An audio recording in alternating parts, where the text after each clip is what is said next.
Dear viewers, গত 1 September 2025 supreme কোর্টে TET mandatory জাজমেন্টের পর অনারেবল জাস্টিস দীপঙ্কর দত্তের বেঞ্চে বহু রিভিউ পিটিশন জমা পড়েছে এবং সাথে সাথে এই কেসটি নিয়ে কিছু রিট পিটিশনও কিন্তু হয়েছে।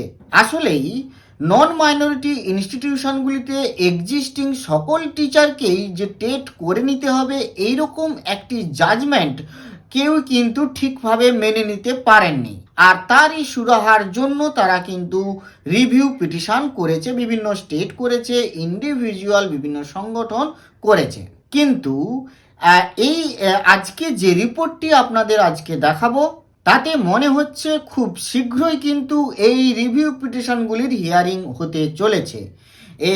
আপনাদের একেবারে ডকুমেন্ট দিয়ে দেখাবো সুপ্রিম কোর্টের সাইটে কি অবস্থায় আছে, কোন মামলাগুলি কবে শোনা হবে তার কিন্তু একটা ডেট মোটামুটি ফিক্সড হয়েছে। তো চলুন আমরা চলে যাই সুপ্রিম কোর্টের যে সাইট, সেই কেস স্ট্যাটাসে আমরা যাই। মেন কেসটা কিন্তু ছিল 36466 বলে যে ডায়েরি নম্বর বিশিষ্ট মামলা। এটি কিন্তু মেন কেসের ডায়েরি নম্বর এবং তার কেস নম্বর হচ্ছে 1385। এটির ডেট পড়লো দেখুন 2/4/2026। এটি কিন্তু আগে পেন্ডিং ছিল, এটি মানে 1 সেপ্টেম্বর, এটা কিন্তু ডেটটা ছিল 1/9/2025 যেটি লাস্ট এটি জাজমেন্ট হয়েছিল।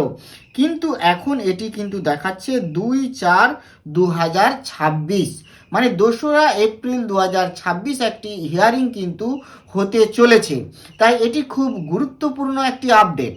সাথে সাথে আরও কিছু জানার ব্যাপার আছে, সেটা নিয়ে বলবো। তার আগে বলে রাখি, আমি কিন্তু এ নিয়ে একটা ভিডিওতে, এর আগে অনেক ভিডিও করেছি, তাতে কিন্তু বলেছিলাম যে এই ব্যাপারে এই হিয়ারিং কিন্তু কবে নাগাদ হতে পারে।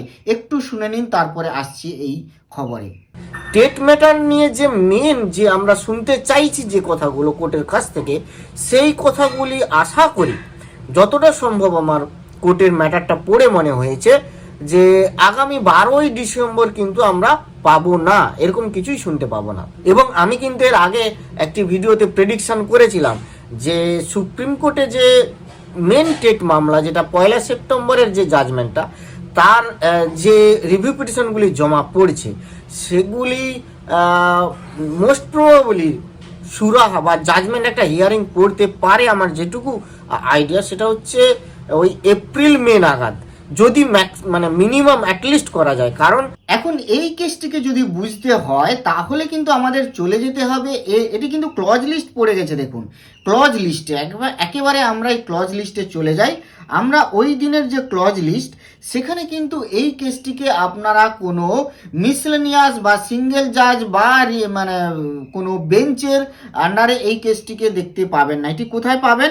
এটি কিন্তু পাবেন আপনারা রেজিস্ট্রার কোর্টে। আর আসলেই এখানে যে দেখুন স্ট্যাটাসটি লেখা হয়েছে 2রা এপ্রিল 2026, এটি কিন্তু রেজিস্ট্রারের কাছে, রেজিস্ট্রার কোর্টেই কিন্তু হিয়ারিংটা হবে। অর্থাৎ এখনই কিন্তু এই 2রা এপ্রিল অনারেবল জাস্টিস দীপঙ্কর দত্তের বেঞ্চ কিন্তু এটা শুনবেন না। আসলে যেটি হয়েছে, আমরা চলে যাই একেবারে ক্লজ নম্বর যেটি দেওয়া হয়েছে ওখানে 8, সেখানে যাচ্ছি। সেটি কি না, এটি হচ্ছে কেস দেখুন 1385। এই কেস নম্বরটি অঞ্জুমান ইসাতে তালিম trust versus the state of Maharashtra. তো এই কেসটির আসলে কানেক্টেড দুটি কেস আছে। একটি হচ্ছে রিট পিটিশন পিআইএল, কিন্তু এটা 1125/2025। আরও একটি রিট পিটিশন, এটিও কিন্তু পিআইএল 1248/2025। এই 1125 কেসটি হচ্ছে Shikshak Mahasangh versus union of India.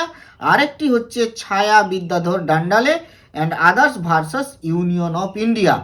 এই দুটি কেসই, এই কেসগুলি সম্পর্কে কিন্তু এর আগে ভিডিওতে আমি বলেছিলাম, এবং এই দুটি কেসের কিন্তু হিয়ারিং হতে চলেছে এই আগামী 2রা এপ্রিল। এবং এটি কিন্তু হবে কোথায় না, রেজিস্ট্রার কোর্ট নম্বর 1। অর্থাৎ এই দুটি কেস নিয়ে কিছু সার্ভিস কমপ্লায়েন্সের ব্যাপার আছে, কিছু জিজ্ঞাসাবাদের ব্যাপার আছে, কিছু প্রসিডিউরাল রুলস কিছু জানার ব্যাপার আছে বলেই এখনই এটিকে নিয়ে একেবারে মানে জাজেসের বেঞ্চে কিন্তু ফেলা হচ্ছে না। আগে এটি রেজিস্ট্রার শুনবেন, রেজিস্ট্রার শোনার পরে তিনি যদি সন্তুষ্ট হন তাহলেই কিন্তু এটি জাজেসদের বেঞ্চে এটি স্থান পাবে। কারণ এখানে দেখুন যে কেসটির মানে জাজমেন্টটি হয়েছিল, সেই জাজমেন্টটি কিন্তু পার্ট ফাইনাল হয়েছিল, মানে একটা পার্ট, অর্থাৎ নন মাইনরিটি ইনস্টিটিউশনগুলোর ক্ষেত্রে একেবারে ফাইনাল জাজমেন্ট হয়েছিল। সেখানে যদি পিআইএল হয় এবং কি কারণে হবে সেটার কিন্তু দেখুন পিআইএল কোথায় হচ্ছে, যেটা জাজমেন্ট হয়ে গেছে সেই বিষয় একই বিষয় নিয়ে কিন্তু আবার আবেদন হচ্ছে। সেই কারণেই আমার এটি মনে হচ্ছে, একেবারে এটা আমার মনে হওয়া, আমার মতামত, যে সেই কারণেই হয়তো রেজিস্ট্রার কোর্টে এটি আগে হিয়ারিং হবে, তারপরেই কিন্তু এই কেসগুলির ভবিষ্যৎ বলা যাবে। তবে জানি না এই আগামী কয়েক দিনের মধ্যেই একেবারে হিয়ারিং মানে রিভিউ পিটিশনগুলির হিয়ারিং শুরু হয়ে যাবে কিনা। কারণ দেখুন লাস্ট 19 তারিখে 19শে মার্চ, এই 19 তারিখেও কিন্তু রিভিউ পিটিশন জমা পড়েছে। তো আরও কতদিন কি রিভিউ পিটিশন জমা পড়বে কিনা এটি একটি দেখার। তবে এপ্রিল মে নাগাদ, এপ্রিল মের মধ্যেই এই মানে কেসের শুনানি শুরু হয়ে যাবে কিনা সেটাও একটি ব্যাপার। কারণ এই কেসটি যদি আগামী 2রা এপ্রিল তার হিয়ারিং হয় রেজিস্ট্রারের কোর্টে এবং তার যদি একটা কিছু ডিসিশন হয়ে যায়, তারপরেই কিন্তু জাজেসদের বেঞ্চ অ্যাক্টিভ হলেও হতে পারে। যাই হোক, আজ এই পর্যন্ত। ভালো থাকবেন, সুস্থ থাকবেন, ধন্যবাদ।